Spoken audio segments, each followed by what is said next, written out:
الدين رأس المال فاستمسك به فضياعه من أعظم الخسران. بسم الله الرحمن الرحيم الحمد لله والصلاة والسلام على رسول الله.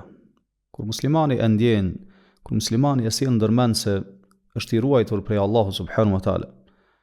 Kur e sjell ndërmend se çdo vepër e tij, çdo fjalë e tij shënohet nga engjëjt e Allahu subhanahu wa taala me urdhrin e Allahu subhanahu wa taala. Kjo bën që patjetër në zemrën e tij të ketë frikë prej Allahu subhanahu wa taala. Ta di se është në mbikëqyrjen e Allahu subhanahu wa taala. Ky është një realitet që patjetër muslimanin duhet ta shoqërojë në tërë jetën e tij, në çdo gjendje të tij, në çdo rrethane të cilën ai është. Pra jeton jetën duke e ditur se është në mbikëqyrjen e Allahu subhanahu wa taala. Dhe kjo pastaj ka dobi madhështore për këtë musliman, nga që largohet nga haramet, largohet nga gjunahet, largohet nga mosbindjet në Allahu subhanahu wa taala. Allahu na tregon këtë realitet në Kur'an dhe thot: In kullu nafsin lamma 'alayha hafidh. Çdo njeri e ka një mbrojtës. Kush është ky mbrojtës? Dietarët kanë dhënë interpretime të ndryshme, disa kanë thënë janë për qëllim engjëjt mbrojtës, të cilët e ruajnë njeriun nga para dhe nga prapa. Disa kanë thënë se qëllimi janë engjëjt të cilët I shënojnë dhe I shkruajnë veprat, fjalët e tij dhe çdo gjë që ndërlidhet me njeriun, qoftë mirë apo keq. Sa kanë thënë el-Hafidh është Allahu subhanahu wa taala. Allahu subhanahu wa taala në ajete të tjera të Kur'anit na tregon se engjëjt e tij I ruajnë njerëzit dhe I shënojnë veprat dhe fjalët e tyre. Allahu thot: Wa inna alaykum lahafidhin. Vërtet se mbi ju ka mbrojtës, pra engjëjt e Allahu subhanahu wa taala. Po ashtu thot Allahu: lahu mu'aqibatun min bayni yadayhi wa min khalfihi yahfazuna. Njeriu para vetës e tij dhe prapa vetës e tij ka engjëjt të cilët e ruajnë atë. Realisht ruajtës është vetëm Allahu subhanahu wa taala. Siç thot Allahu: fallahu khairun hafidhan. Allahu është mbrojtësi, është ruajtësi më I mirë. Thot Allahu subhanahu wa taala: wa kana Allahu ala kulli shay'in raqiba. Dhe Allahu është mbikëqyrës mbi çdo gjë. Ruajtja që engjëjt ja bëjnë njeriut është me urdhrin e Allahu subhanahu wa taala. Andaj realisht ruajtës në mbrojtës vetëm Allahu te baraka wa taala. Kur ne e kuptojmë këtë realitet në jetën tonë, kjo na bën që ne të kemi kujdes të madh se çfarë po flasim dhe çfarë po veprojmë. Bën që ne ta sjellim ndërmend vazhdimisht dhe të ndjejmë madhështinë e Allahut subhanahu wa taala, pushtetin dhe sundimin e Allahut subhanahu wa taala.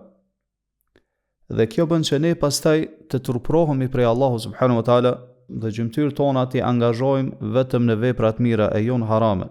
Ky është një moral madhështor I njerëzve që e kanë frikë Allahun subhanahu wa taala, cilët I ruajnë kufijtë e Allahut subhanahu wa taala, pra nuk I shkelin ato. Andaj ihfazillaha yahfazuk, siç thot pejgamberi sallallahu alaihi wasallam, ruaje Allahun, Allahu të ruan ty. Pra krye obligimet, largohu prej harameve, pastaj Allahu të ruan edhe të mbron. Ki frikë Allahun, Allahu të jep sukses.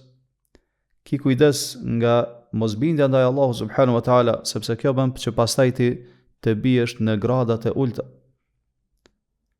Thot pejgamberi sallallahu alaihi wasallam në një hadith, duke na sqaruar vlerën e turprimit prej Allahut dhe se çka është realiteti I turpit prej Allahut subhanahu wa taala. Një ditë për ditësh u tha shokëve të tij: istahyu min Allahi haqqa al-haya. Turprohuni prej Allahut ashtu siç e meriton ai, pra me një turprim të vërtetë. Ata I thanë: o I dërguari I Allahut, ne turprohemi, falënderimi I takon Allahut. Ai tha: nuk është kjo që e kam për qëllim, walakin al-istihya'a min Allahi haqqa al-haya. Mirë po të turprohesh prej Allahut me turp të mirëfillt është an tahfadha ar-ra'sa wa ma wa'a. Ta ruash kokën dhe çdo gjë që është në të prej shqisave që ti ka dhënë Allahu, pra ti ruash nga haramet. Wa tahfadha al-batna wa ma hawa.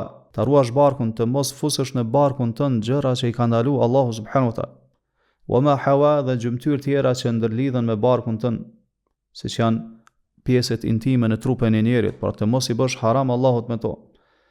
Wa tatadhakkara al-maut wal-bila, dhe ta kujtosh të pejgamberin vazhdimisht vdekjen dhe atë se ti do të kalbesh në varrin tënd. Wa man arada al-akhirata taraka zinata ad-dunya.